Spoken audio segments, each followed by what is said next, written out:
Good morning, everyone. Hi. So Anne-Laure and I are the artists for this TEDx. And really, we all know that art speaks for itself. Anne-Laure and I both believe that art really is an agent for change. It's something that inspires and moves nearly everybody. It's also this art piece, if you have a look around you and behind us, everything was done for TEDx. I think we're having some problems with the clicking. So we all remember Banksy and Change Agent. So as I was saying, this artwork is really about life pathways, being able to realize that our life is shaped by our culture, is shaped by ourselves, but not confined by it, by our country. It's really about us delving deep into ourselves, understanding better who we are, to be able to really shine and to be able to radiate that onto others around us so that we can all be able to fly. Thank you, Kirsty. Yeah, sorry for the beginning. Hi, everybody. So I'm Anne-Laure. Very happy to be here today to share more details about our art piece, and also Ree told us, okay, be inspirational. So we're going to try to do that and to share about our story. So I watched this TED advice, and they all say, start with a story. You have to start with a story to hook your audience. So I'm going to start with a story, the story of Krish and Satya. So Kirsty and I, we've met Krish and Satya in a community of entrepreneurs called The Hub. Kirsty is a team member, and I'm the community manager. One of my roles is to onboard my new members, right? So I tell them about how to tap into the community, how to maximize the membership, do the printing, etc. Actually, I don't do that. I ask them one simple question, which is, what are you the most grateful for in life? And just saying that in front of you, I already feel shiver, because really these people, they share about their health, about their parents, about the family, the kids. And I remember the day Krish came, he started with a small smile, a bigger smile, and then he laughed. And Jackie, sorry to say that, but for him his answer was, I quit. I think this stuff is oh, yeah. He said, I quit. At this moment in his life, Krish remembered that for him, it was so important to surprise himself and remind himself that he can tap into his dream and recreate his own journey. He was a fancy consultant in a fancy consulting company and a big corporation. But you don't have to be in a big corporation to really find your true path. You can be also our friend Satya. So she was already working in a purpose-driven company, but she decided she wanted more meaningful work-life balance. So she created another company, she quit her purpose-driven company, and then she managed to travel all Asia. And there are many people like that. And that's what we wanted to represent with this art piece around you. You see this colorful stretch of fabric. For us, that's life. Life is not straight. Life can meander, can deep down dive, can climb, can loop. So it doesn't loop around us today, because yesterday at 1 a.m. we were like, oh no, my God, we can't manage to make it loop. But I'm sure you're creative people, you will remember life does loop. What does this represent in the Singaporean context and Engmo, right? So you know that better than us. We know that sometimes the Singapore society, the family, wants people to go straight. And honestly, we are both blessed, feeling blessed every day to see people tapping into the dream and doing something different.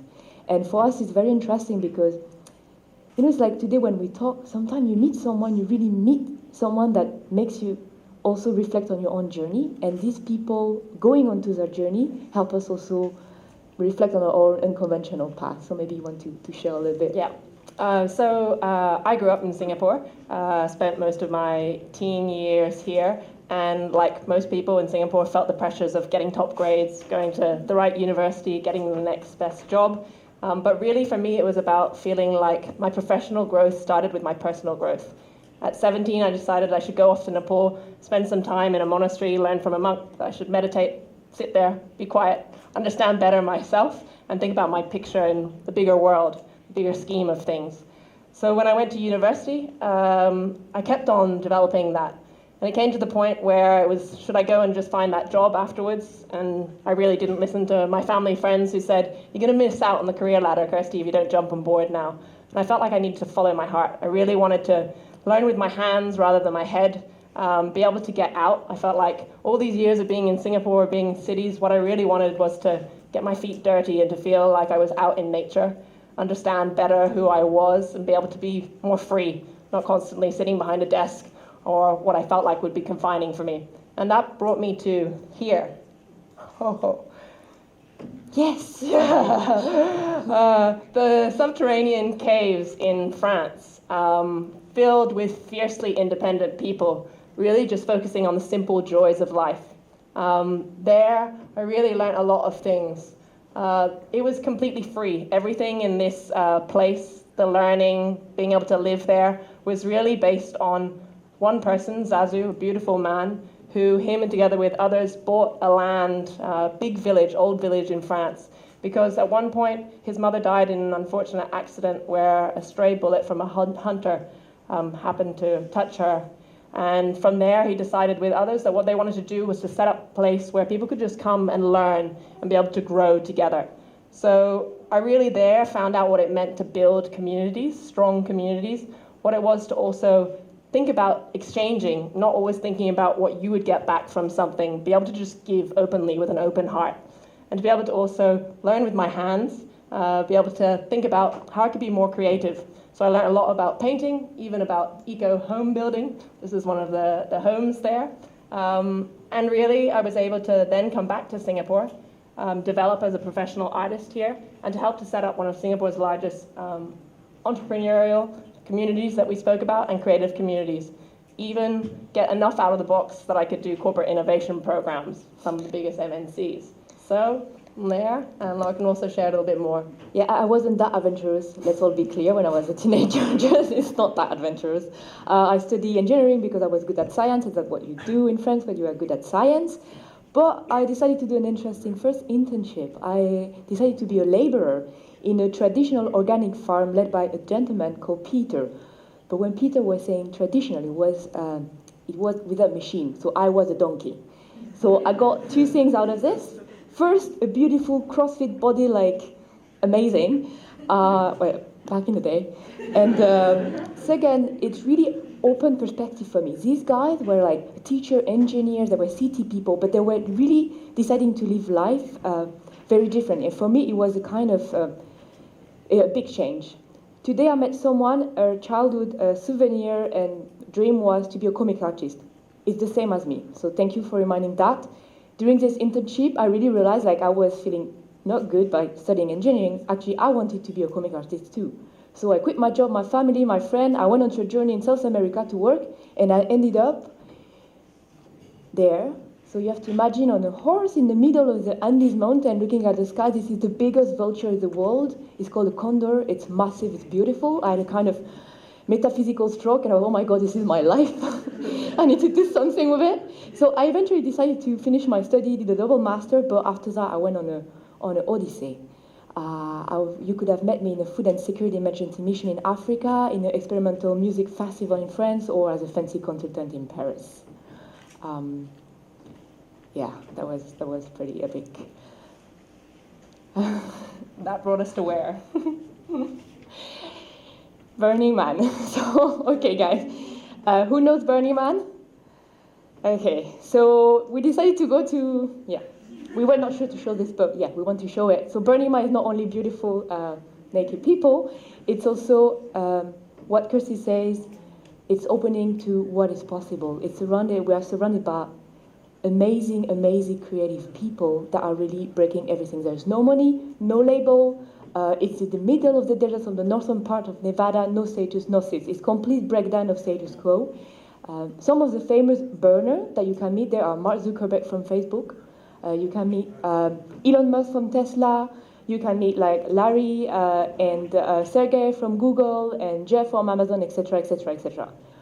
Why do these CEOs decide to go there? Why did we decide to go there?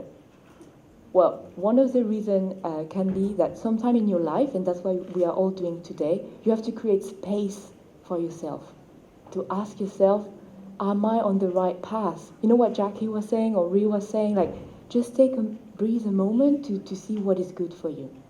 And once you do that, then you have to decide what is your next step.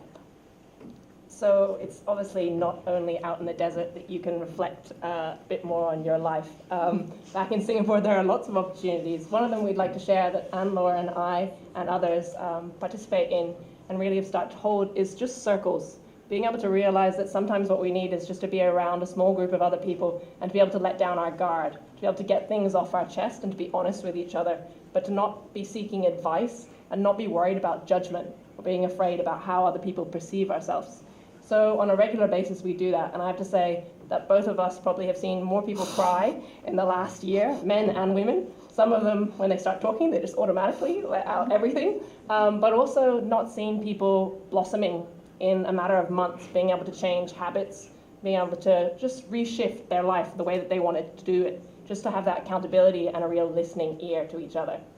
So that brings us to these two canvases on either side of the speakers that are here. These really are about following your direction, your passion, listening to that soul fire within yourself, to be able to think about this. These guys are using symbols from runes, which are old Gaelic, Irish, or Northern European symbols, which also, if you think about the I Ching, there are lots of other countries, cultures, who'll be able to think about these things that tap into our inner self, be able to give us a little bit of messages and symbolisms around it. And what they mean, on this side, you have really looking at growth, being able to think about success, and on the other side is the warrior, the arrow pointing north, knowing where you're going. And so that warrior really is the warrior inside. For me, that's about being able to sometimes step back and reflect on how things are going, being able to think about redesigning your life. If you wake up in the morning and you're consistently waking up feeling a bit miserable rather than feeling really happy, statistics actually say that 80% of us don't want to be in the job that we're in. 82%. 82% of us wake up on a Monday morning going, what the hell am I doing? I don't want to do this. I want to go back to bed. So really, there's a moment there where we think about redesigning your life, thinking about what you would like to do with it. Obviously, we've all been talking about this. And even though Jackie said, stay on in your corporate life, there are some of us who redesign it by thinking the other way, that even though you might be happy with your job, if you really aren't yet, then you need to do something about it. For me, only recently, I've decided that half of my time I should be spending it in Bali, the logical place. But really, it's because where I feel most alive is when I'm out in nature. I remembered that childhood thing. And really, it's about me also being able to bring together that people wanting to come together in communities, take them out into nature, and be able to think about how do I create these little shifts, a pivot maybe in my business or in my life. Sounds easy, right? Go dance naked in the desert and then create a company or something like that. We all know it's not easy, basically simply because we have our own fear and the fear of the society around us. So she said about the story about Dazu. I want to share about a story about how myself and my family, we managed to go through a big fear for us. I grew up with a person a bit older, like in the house in front of my parents' house. She was my kind of big sister. She met her husband at 17, got the job at 22, got married, the house perfect. We were arguing a lot at that time with my parents about my weird choices.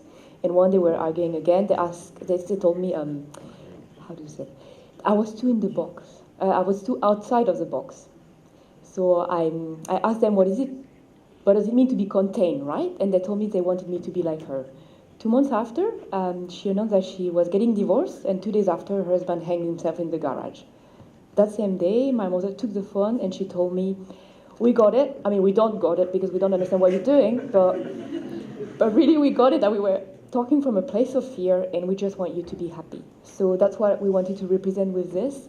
Together as a family, we really managed to go through that.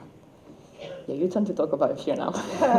So I'd say that just one of my fears, which we know that we all have quite a few, and I can imagine some of you should be able to resonate with this, is really the fear of worthiness. Being able to feel like sometimes, have I really done enough? Am I really feeling like I can achieve enough?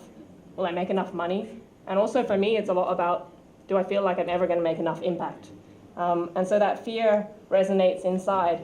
And really, we then think about, is there a point where we can think about ourselves and whether our playing small in life, as this quote says, your playing small in life doesn't serve the world. As we let our own light shine, we unconsciously give other people permission to do the same. As we liberate ourselves from our fears, our presence automatically liberates others. And for me, that was really about being able to do that, focus on it.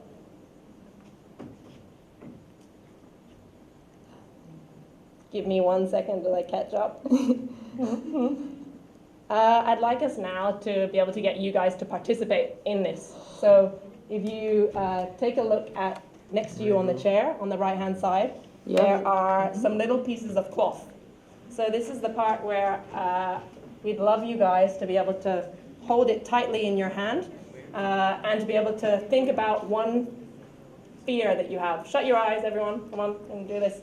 Think about one fear that's stopping you from getting on with your dreams, your purpose. Just have a shut eyes and for 1 second thinking that through.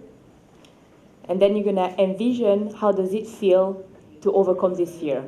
Like today for me it was, oh, I feel happy because I've managed to speak confidently at TEDx.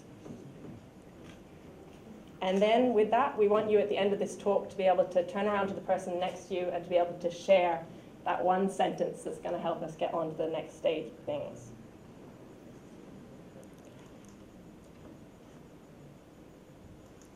So, with that, I'd like you to think about that the fabric that's in your hand is also the fabric that's all around you. It's the fabric that's on these birds, if you look at over here, on either side of us.